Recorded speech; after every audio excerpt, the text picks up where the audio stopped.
Hey, what up, Dodgers Nation? D-Mac here. You can follow me on Twitter and Instagram at DMac_LA. We're talking Andrew Heaney, the Dodgers postseason rotation. How will they deploy their bullpen in October? In just a second, but quick reminder for all latest Dodgers news, rumors, hype videos, breakdowns, interviews, and more all season long. Be sure to hit that subscribe button, hit that notification bell, and if you really want to support the channel, you want to see us post even more Dodgers content, smash that like button. And as always, I want your takes down below in the comment section.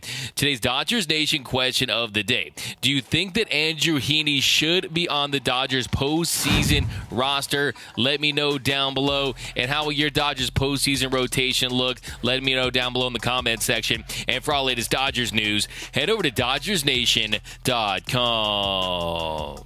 So it was another rough outing for the Heen dog yesterday. The Dodgers had won 8 straight against the San Francisco Giants, but they fall to San Francisco 7-4 yesterday. And in his outing, Heaney goes 5 1/3 innings, allows 6 runs on 6 hits, had 8 strikeouts, 1 walk, but allowed 4 home runs. 4 home runs for Andrew Heaney, and that was the big talk early on this season. When it came to Andrew Heaney, it was about, 1, how he had discovered this sweeping slider that was so effective for him, and 2, how he was able to keep the ball in the yard. He was not allowing home runs like he had in previous seasons. Last year, he gave up 29 dingers, and that's always been the knock on Heaney. The home run ball has haunted him throughout his career, and so far this season, he had allowed 1 home run in his first 7 starts, but like I said, things have changed. When it comes to the home run ball, we've had some regression to the meanie for Andrew Heaney. 4 home runs yesterday, 6 home runs in his last 3 starts combined before yesterday. And if you look at his last 4 starts, his numbers have been wild.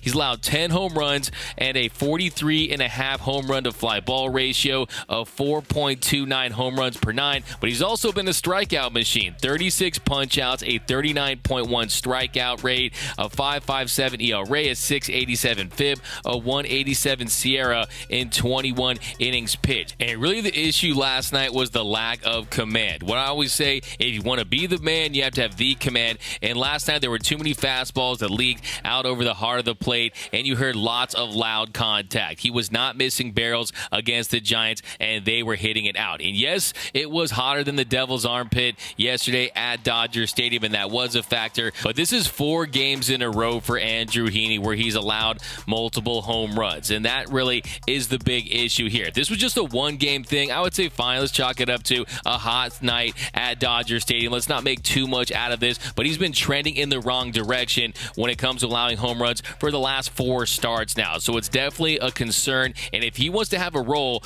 for this Dodgers team in the postseason, he's going to have to correct these command issues, and he's going to have to find a way to not allow so many dingers, because you can't trust a guy in the postseason that's prone to giving up home runs. And I think when you look at this Dodgers rotation, he was going to be the odd man out. There's no question about that. I've been saying that for weeks now, because the reality is he's not one of the Dodgers' top 4 starting pitchers. But with the health concerns of Tony Gonsolin and the fact that you have those back-to-back days in the NLDS and the NLCS, you could see where he could have a role for this team, especially when you also consider the injury of David Price. So Andrew Heaney, he's also dealt his own injuries this season. You've heard Dave Roberts say they might limit him to 75-plus pitches every start, every appearance. So maybe they had this role carved out for him to begin with, and if he can find a way to be more like that pitcher that we saw in his first 7 starts where he was allowing so many home runs, he could be a weapon out of the bullpen because of his ability to get punch-outs, to miss bats, and I think that is the role that they ideally have for Andrew Heaney. And if you look at his numbers, when he's been on this season, he's had success multiple times throughout the order, especially early in his appearances. So I think that he could be tailor-made for that role. It's just about shoring up that command and find a way to stop allowing all these bombs. But after last night's game, Andrew Heaney spoke to reporters about his rocky outing and what he needs to do to get back to having more success out there on the mound. I was right down the middle. Didn't do a good job of mixing pitches very well. Didn't put guys away. Didn't, made mistakes that capitalized, and just kind of a culmination of a few things. Usually you can kind of make an adjustment in the game. Today it just kind of felt like trying to throw some of those heaters up. Just kind of ended up middle. Tried to, kind of flip a changeup in there, stayed up. So, I mean, just a couple of those pitches, and they just did a good job capitalizing on it. And I ran this poll over on Twitter. Should Andrew Heaney make the Dodgers postseason roster? And 54% of you said no, while 46% of you said yes. There's my Heaney heads right there.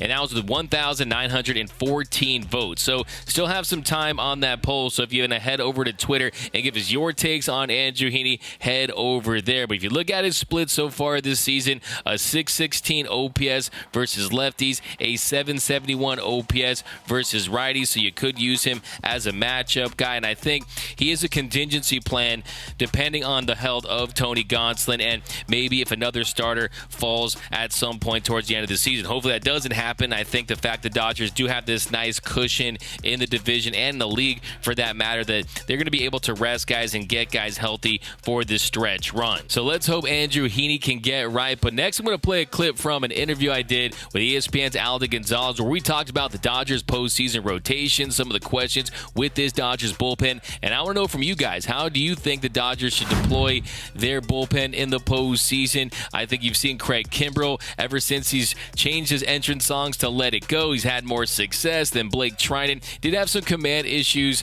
at times since he's been back, but his stuff has been filthy. And I want to know what your postseason starting rotation looks like. Let me know down below. But here's a clip from an interview I did with Alda Gonzalez on the Dodgers pitching in October.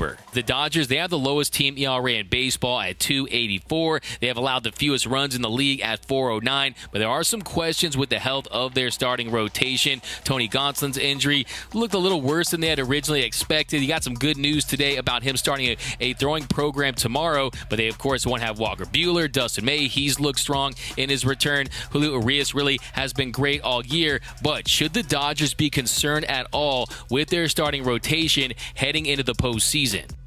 It's interesting, and I've made this point frequently over the last few weeks. The Dodgers, and you rattled off their run differential and their lead and their record and the pace that they have to go on to win a certain amount of games. It's so impressive. I've never seen a team that has dominated a regular season like this, that to me faces so much uncertainty going into October. And I'm not saying that they can't overcome it, but it's very compelling because they have legitimate questions about their pitching. And this was before Tony Gonsolin got hurt. I have questions about the ninth inning with Craig Kimbrell. I'm sure you guys have talked about this as well. And it's just not very common for a team this dominant to have such sort of pertinent questions about its pitching staff, especially when they lead the majors in ERA, and I think they're on pace to lead the majors in ERA for the fourth consecutive year. I'll say two things about the Dodgers pitching situation right now. I wonder if they're going to get a little unconventional with their starting pitcher usage in the playoffs, meaning because what they have in their biggest strength pitching-wise is their depth, even with all those injuries. And I wonder if you're going to see a situation where you have some piggyback starting pitchers, maybe a Tyler Anderson, maybe an Andrew Heaney coming in after a Kershaw, after an Urías, after a Dustin May, who's still 15 months removed from Tommy John surgery.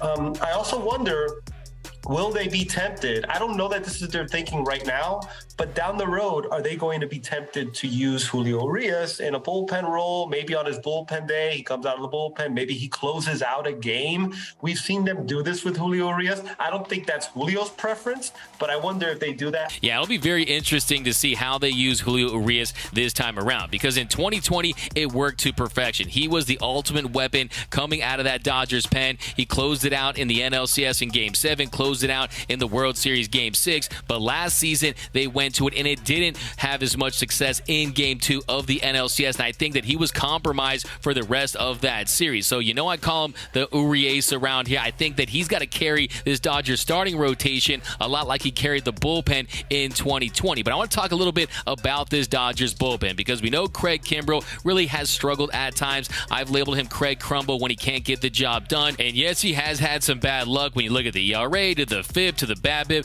but the bottom line is Dodger fans just don't trust Craig Kimbrell. And I just want to ask you, how do you think the Dodgers will deal with the Craig Kimbrell situation? How will they deal with the back end of their bullpen? How will they close games in October? Honestly, this might sound a little bit short-sighted, but I think September is going to play a big part in that. How does Craig Kimbrell look in September? And I do wonder if Craig Kimbrell's in a situation where he's either your closer in the playoffs or he has no role in this bullpen. Like, he's not going to be your 7th inning guy. He's not going to be your 8th inning guy. And I think it might be a situation where they're going to assess in September. They're going to keep giving him save opportunities. Is he somebody that we could trust going into the playoffs? I'm sure they're going to work with him to iron some things out. And if not, I wouldn't be surprised if he just doesn't make the roster. And then at that point, I mean, look, Evan Phillips has been fantastic. He's been almost unhittable this month.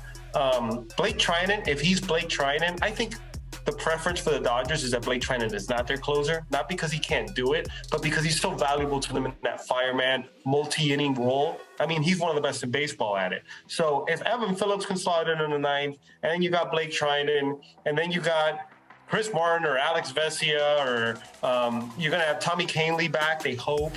They still have some substantive depth in that bullpen. You hope that Brusdar Graterol is okay. I think we're going to find out more about him and his forearm situation, or his elbow, I think it is, today.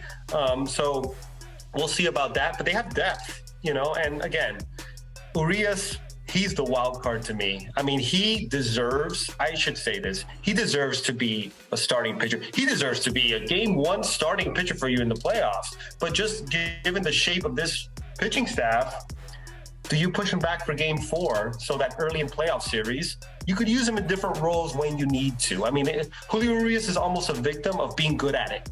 So they use him at it. Yeah, that's an excellent point, Alden, because Julio, he has that slow heartbeat. He has proven that he can get it done out of the bullpen. He has that stuff that will play up in October in high-leverage situations, but I think you got to keep him as an ace, but we'll see what the Dodgers do. I'm sure they'll have things figured out when it gets to that.